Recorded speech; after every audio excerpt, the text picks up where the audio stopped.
As several countries head to Cameroon in a few weeks' time for the African Cup of Nations, Africa's equivalent to the Euros International, observers have raised concern over the threat posed by insecurity in the host country.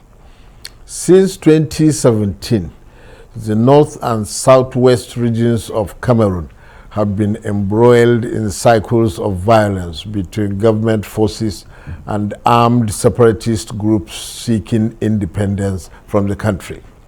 Several separatist leaders and activists have publicly threatened to disrupt the tournament if authorities do not withdraw government troops from those regions.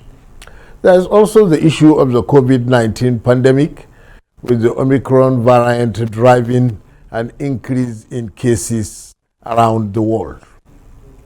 Well, for more on this, let's bring in the Security and African Affairs analyst, Mr. David Otto, who is joining us virtually. Mr. Otto, welcome to Arise interview.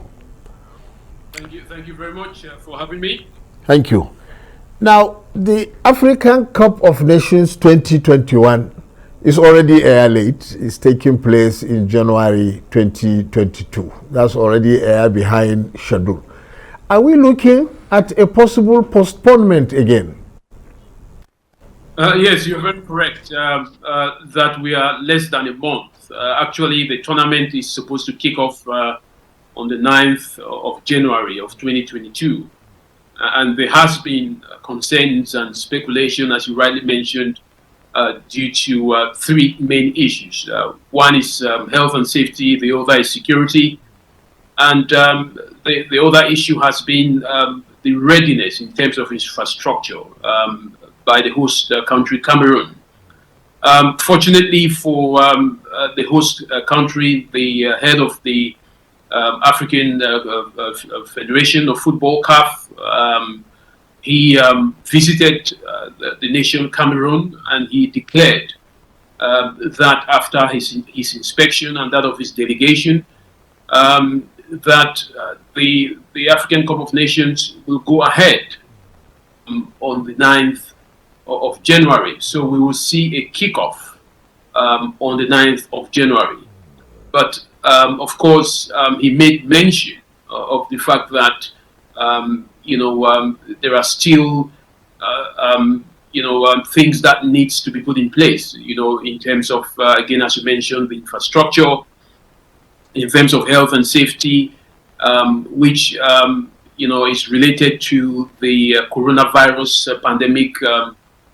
Remember, it is the pandemic that actually led the Cameroon, the African Federation of Football to postpone the tournament for 2022, because it was meant to be held in 2021.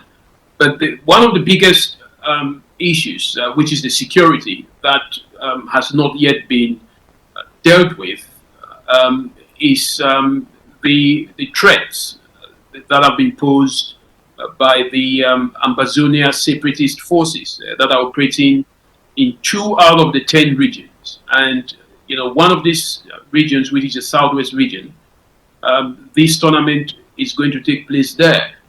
So we might see an African football tournament that is heavily militarized if certain concessions or agreements are not made with the biggest threat, which is the separatist forces. And I was there just last week, so I can tell that the atmosphere is still very tense.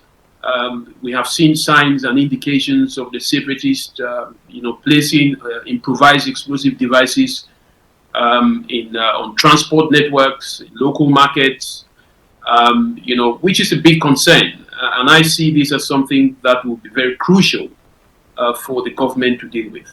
Mr. Otto, thank you very much for that very good insight. As you said, there are many issues. Infrastructure possibly is within the control of the Cameroonian government with the help of outside forces. But this tournament was postponed for 1 year because of COVID. And unfortunately, we now have new variants of the COVID pandemic that are surging across Europe and possibly could surge in other parts of the world. Is it not time for another postponement? The honest truth is that I have traveled in several African countries as well as several European countries during this period of COVID-19. And my observation is that the argument to postpone the African Cup of Nations because of COVID or the new Omicron variant, I don't think it's a very strong argument from, I'm not a health expert. But what I can tell you is that from a comparative analysis, you can see that the Premier League has been taking place, other European leagues have been taking place with the COVID new variant. I think what needs to be done, and this is something that has been echoed very strongly by the head of the African Federation, what he says is that they will ensure that there are proper checks. People will not be able to have access to, watch these games, without providing either a vaccination certificate or providing a proof or a CPR or PCR test. So these measures are already being talked about, but I think it will be hypocritical for either FIFA or any the European nations to argue against holding the African Cup of Nations because of COVID. Thank you, Mr. Otto. But how about the threat by some European leagues that the African players that are playing in the Premier League and other European leagues will not be permitted to participate? If that happens, it will render the African Cup fairly hollow. I personally think, this is so much unfounded, from a precautionary and health perspective. The COVID-19, virus, did not begin in Africa. Africa is also a beneficiary, if you want to use that word. I don't want to say they're a victim, but they're also a beneficiary of the virus.